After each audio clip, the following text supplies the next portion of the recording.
The Apple Watch Series 10 has been out for almost 2 months now, and I've been using this Apple Watch Series 10 on and off since it came out alongside my Apple Watch Ultra 2. And I've been using that watch for well over a year now. So I wanted to give my full review of the Series 10 and put it up against the Ultra to see if I'll be making maybe the switch back to the standard, non-Ultra Apple Watch Series 10, or will I be moving another year in that direction of the Apple Watch Ultra 2.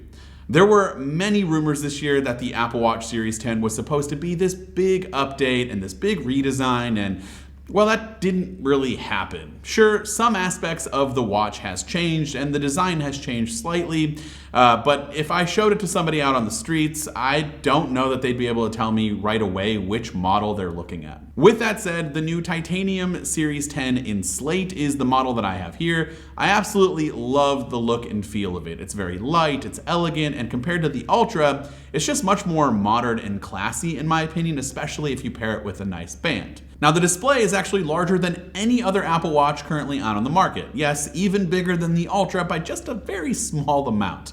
There are also some other display improvements like having a 1 Hz refresh rate at the lowest so that you can kind of have the always on display giving you more information like the seconds hand ticking even when your watch again is in that always on mode. And you can also see the always on display on your Series 10 at way more angles, like having it down at the bottom. It's just so much brighter and easier to see than some of the other watches out there, including the Ultra.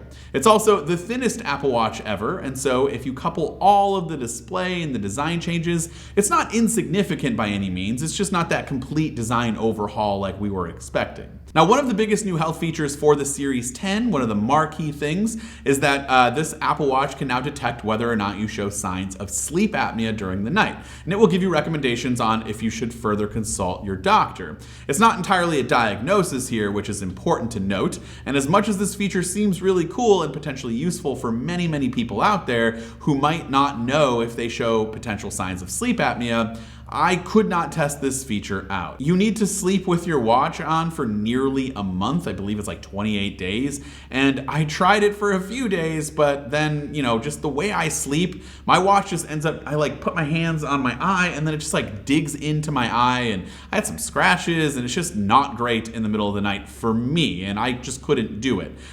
So I found it to be a little bit too uncomfortable during my sleep. And when anything causes me any problems during my sleep, I immediately abandon ship. So I tried. There are plenty other reviewers out there who have done it. And again, it's more so a recommendation, not necessarily a feature that can give you a diagnosis. So it's not something you should trust 100%. And if you're somebody out there who thinks that you already have sleep apnea or are worried about this, just go get a proper sleep study and just kind of skip the Apple Watch part in general. But this is more of a you didn't know. It's more for those people who didn't know that it can give you that, hey, you might have some signs here, go get it checked out. Not necessarily for those who already think they might have it. Now, fun fact, the new health feature of sleep apnea is not only available on the Series 10, but has also been brought down to the Ultra 2. So if you were considering any of these watches and sleep apnea was a big deal, you can get it on both, so no worries there. And if also you already have an Apple Watch Ultra 2, you can try this feature out, as well as some of the other cool watchOS 11 features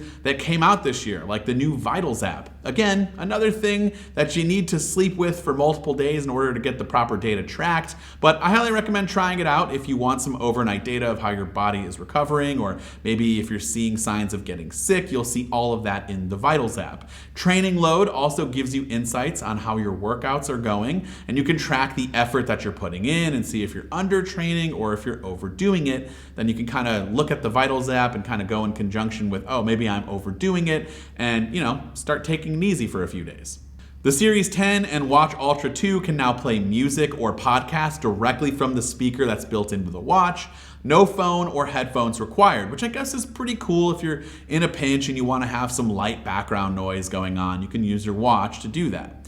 You can finally pause rings and resume whenever you're ready to get back to it so that you're no longer losing your streak. Maybe you had a crazy, 364-day streak and then you got really sick and you couldn't work out the next day. That's kind of a shame, and so Apple gives you the ability to pause it, till the next day, or you can set it to whenever you need to. And so you won't lose your streaks. You'll have the ability to pause it if you need to.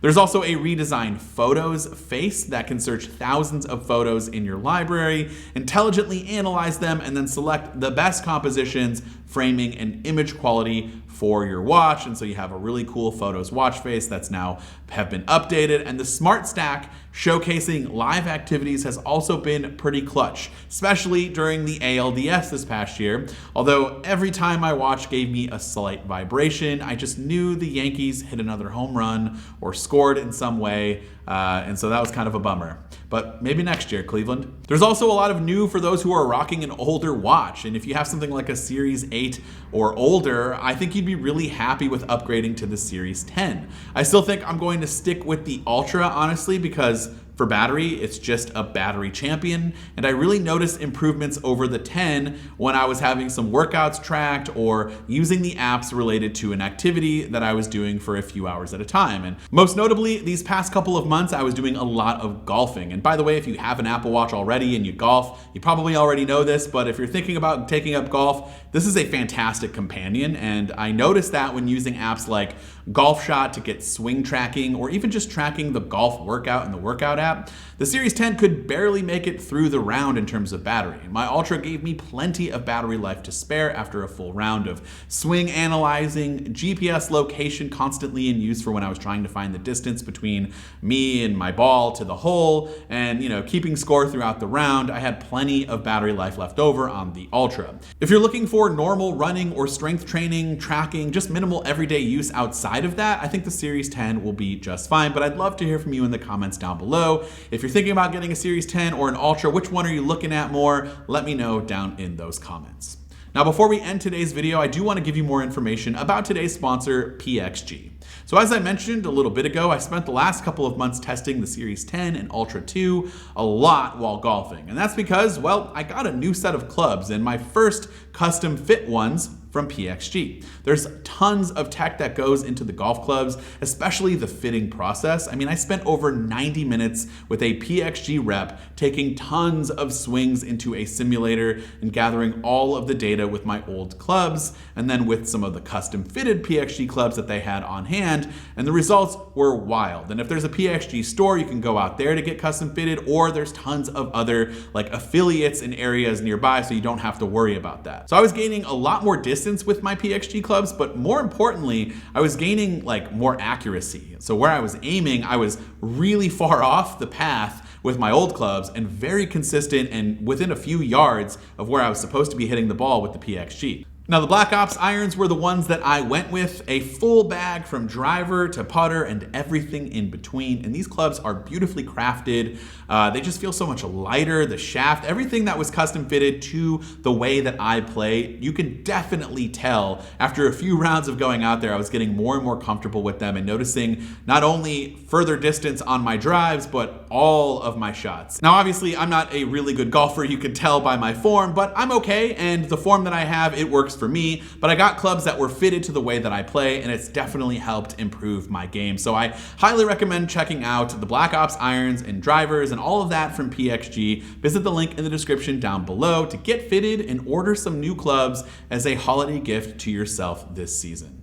This has been Dan with MacRumors. Thanks so much for watching, and I look forward to seeing you around in the next video.